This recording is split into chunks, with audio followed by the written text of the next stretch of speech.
What are some of the most clever genius crimes ever committed? There was a parking attendant who collected the parking fees for a public zoo. He worked there for decades. One day, he just stopped showing up. After a few days, they called the city and said the parking attendant quit and they needed to hire a new one. The city told them that it didn't cost any money to park on that lot. I love this story. I tell it often. The balls on that guy must be enormous. Part of the genius is that it's basically harmless. They can't have been charging a lot of money, otherwise complaints would have triggered an investigation. So a few extra pound, dollar, euro onto the cost of the entry to the zoo can't really have impacted the public that much at all. Brilliant. The 1976 bank robbery in Nice, France. They tunneled into the vault on the Bastille Day long weekend, stole over 40 million francs worth of cash, securities and valuables, and spray-painted sans armes, ni haine, ni violence, without weapons, neither hatred nor violence, on the wall.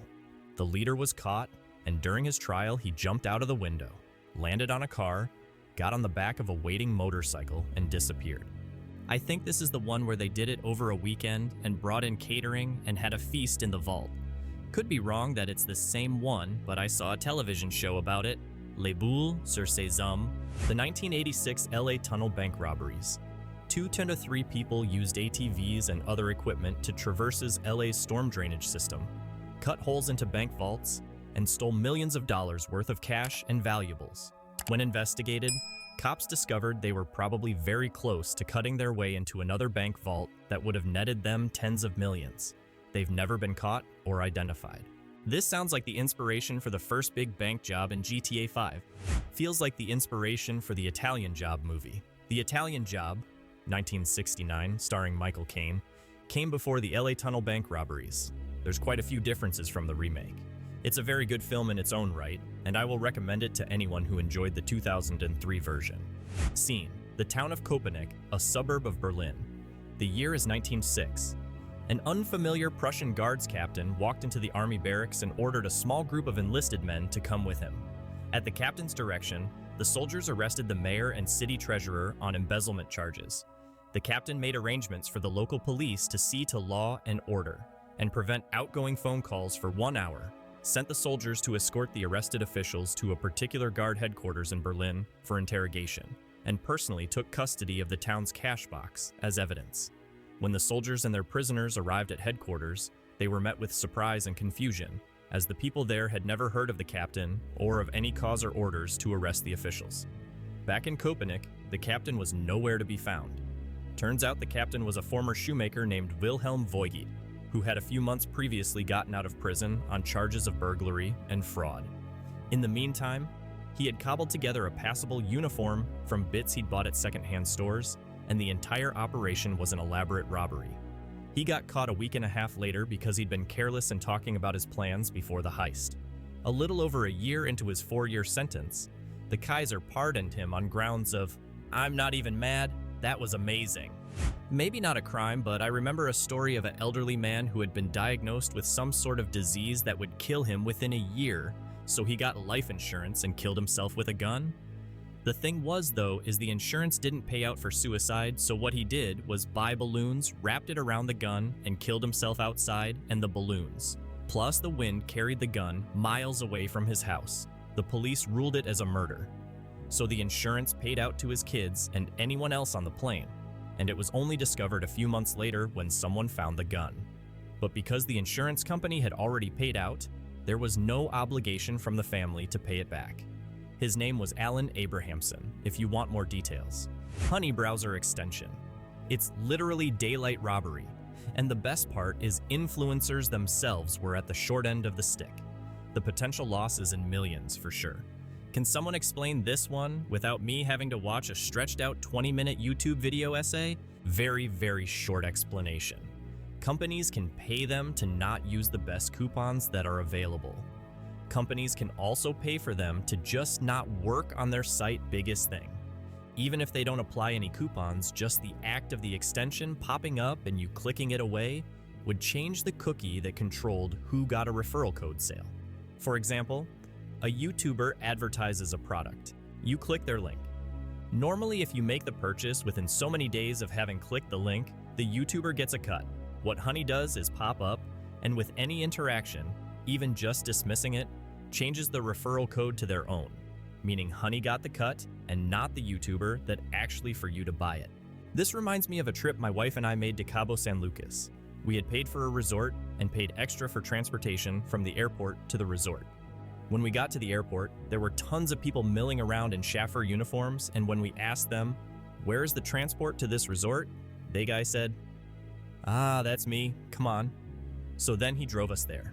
But he worked for a timeshare company and told us all the stuff we could get if we went to this other hotel the next day. So, we fell for it. Ended up wasting a half a vacation day, plus the wasted direct transport from the airport. So Honey is basically those guys. Selling the Eiffel Tower as scrap metal was a great con that doesn't get a lot of attention. Victor Lustig had some brass ones. Dude also sold a money-making machine and ran a con on Al Capone just for love of the game, and got away with it. The gentleman who perpetrated this con also wrote the 10 Commandments for the con man. Be a patient listener. It is this, not fast talking, that gets a con man his coups. Never look bored. Wait for the other person to reveal any political opinions, then agree with them. Let the other person reveal religious views, then have the same ones. Hint at sex talk, but don't follow it up unless the other fellow shows a strong interest. Never discuss illness unless some special concern is shown. Never pry into a person's personal circumstances. They'll tell you all eventually. Never boast. Just let your importance be quietly obvious. Never be untidy. Never get drunk. Words to live by, con or not. The McDonald's Monopoly scam.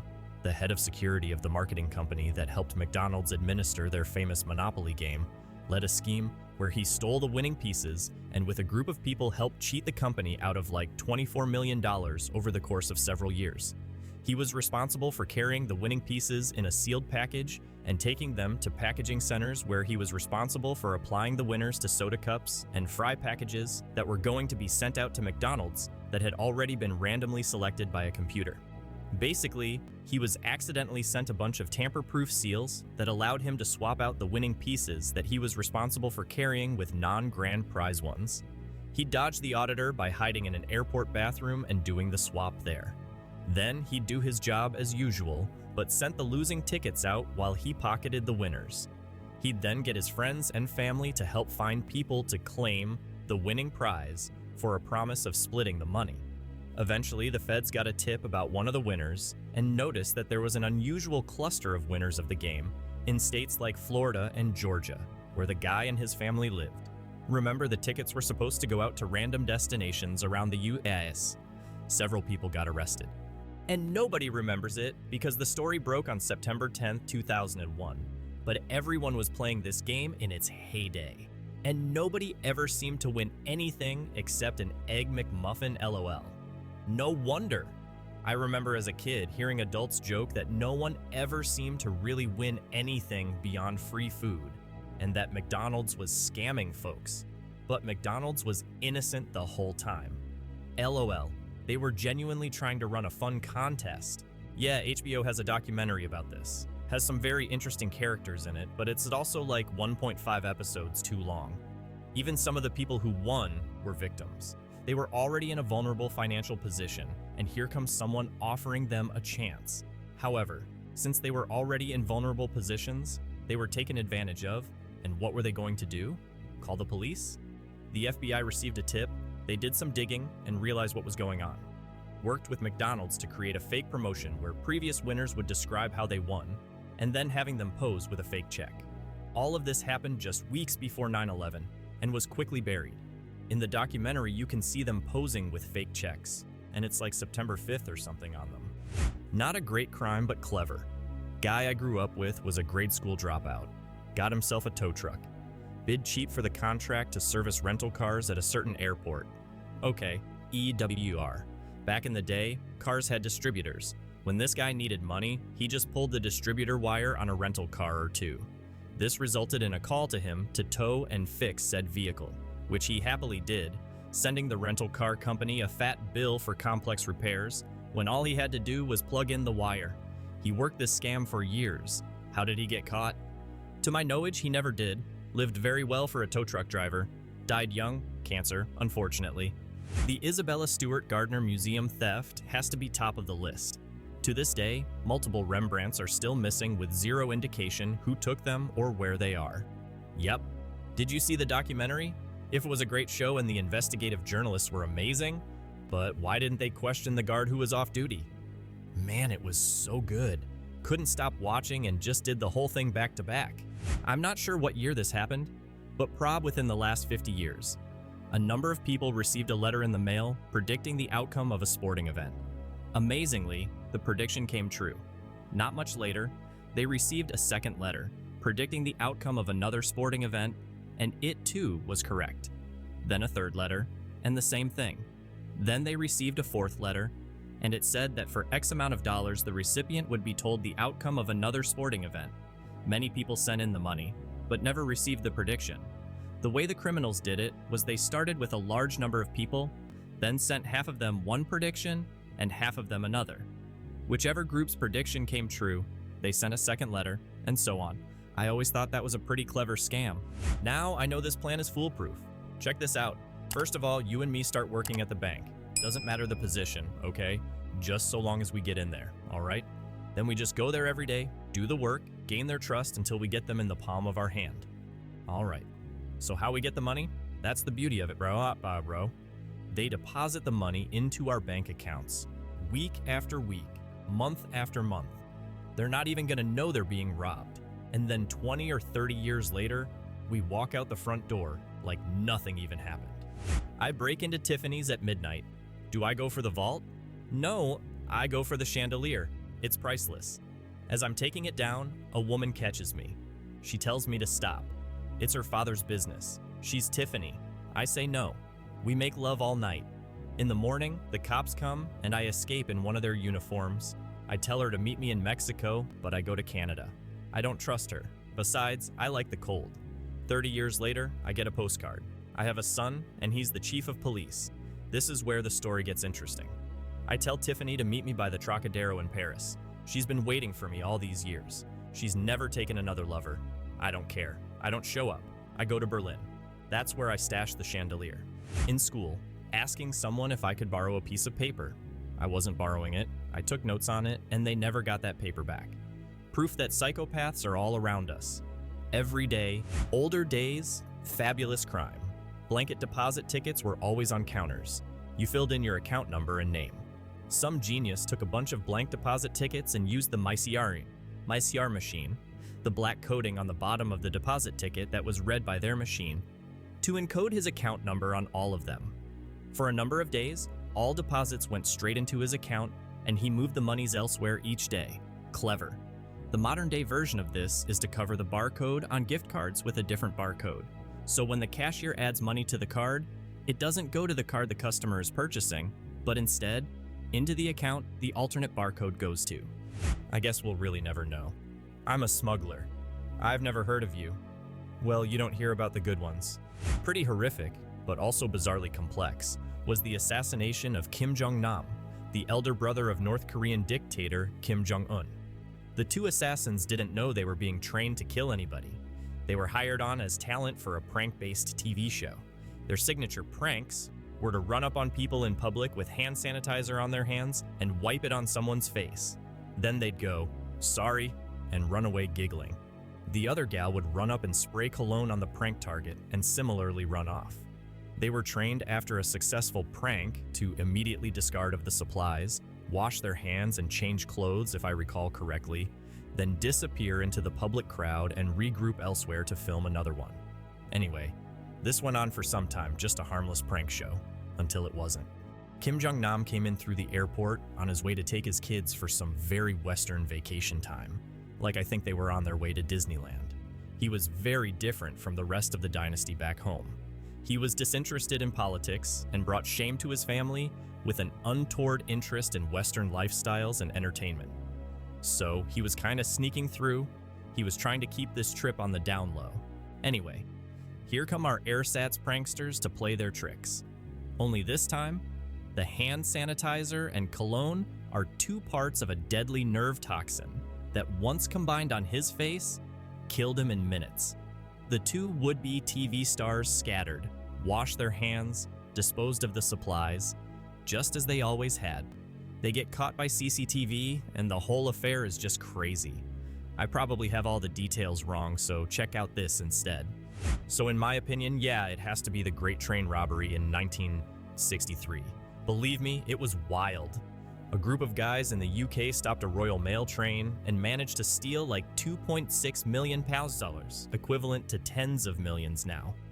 They used insider info, messed with the signals to stop the train, and executed it like a heist movie. Not condoning it, obviously, but it was a pretty insane plan for its time. And Ronnie Biggs got away with it for decades. He escaped prison after 15 months and fled to Australia and then Brazil. The UK didn't have an extradition treaty with Brazil until 1997, so he was able to live openly, and he even sang vocal on several records including the Sex Pistols. He was finally brought back in 2001 and jailed. Then, in 2009, he was released on compassionate grounds before dying 4 years later, aged 84. Diamond heist at Gassan Diamonds in Amsterdam in 2000N. Bloke worked at the store and noticed that he got a lot of trust when handling diamonds with little oversight. So one day he simply walked in with an empty microwave box and took it to the back, loaded the box with millions worth of diamonds, and walked out the front door, all the while greeting colleagues and customers, never to be seen again. He was caught and the diamonds were recovered. So I'm not sure how genius that really is. Please don't ruin a good feel story with facts. D.B. Cooper was definitely an ingenious plan, knowing which plane had back stairs that he could jump out of, and no one knows for sure if he survived. One guy found a payment glitch in an online black market back in 2012, leading to the largest Bitcoin theft in history. He stole over 50k Bitcoins, worth 3.4 BRs today, and managed to hide for years using crypto mixers that made all his Bitcoin transfers practically untraceable. Coca-Cola, tricking the whole world that fats are worse than carbs for health. It's why you see products on every supermarket labeled with low fat, with not many being labeled low carb, and marketed the same way. Breakfast being the most important meal came from a study paid by Kellogg's so they can sell more cereal. The most genius and clever ones are the ones you don't know about. But two of the most genius criminals that did get caught are Al Capone and Ted Kaczynski. Al Capone got bagged on tax evasion. Not bootlegging, not racketeering, not extortion, not murder, not blackmail. Tax evasion. His criminal system was so well designed, he was effectively insulated from being held accountable for anything. Ultimately, the only thing they could nail him on was not paying taxes on his illegal income. Ted Kaczynski was extremely intelligent. Unhinged, yes, but also extremely intelligent. He made something like 16 improvised explosive devices using very basic tools and materials. People had no clue who he was, and the only reason they got a lead on him was when his manifesto got published. His brother happened to read it and recognized the stylistic prose, and tipped off the FBI that he thought it might be Ted. How tenuous is that for a lead? Hey, the way this guy writes reminds me of my brother, you guys should check that out. If his brother had not read the publication and recognized the prose as familiar, the Unabomber may not have been caught. I used to work in IT in central London. A story went around about a team of guys pulling up to a very large financial institution's offices one night in a couple of brand new matching transit vans, the occupants getting out, all in matching overalls and high-vis vests, and explaining to the night watchman that they were there to do some out-of-hours IT work. They then calmly walked into the IT department, disconnected several £100,000 worth of kit, loaded it into the back of the vans, and drove off. Between looking completely above board and having some convincing bogus paperwork, apparently the security guy didn't bat an eyelid, and it was only next morning that it came to light. In 1989, a robbery occurred at the armored car outside of a bank in Minnesota. As a guard was loading money, 3 armed men subdued him. Then, a van drove in front of the armored car, and another man put a bomb on the hood and threatened to detonate it. After the thieves fled, the bomb squad was called in to defuse the bomb. They found it was a fake. In under a minute, the thieves took over one in the house and vanished. Police believe it was related to a similar crime that occurred in 1986 in Maryland that also used a fake bomb. Thank you for watching. Write comments, put likes. Do not forget to watch other videos.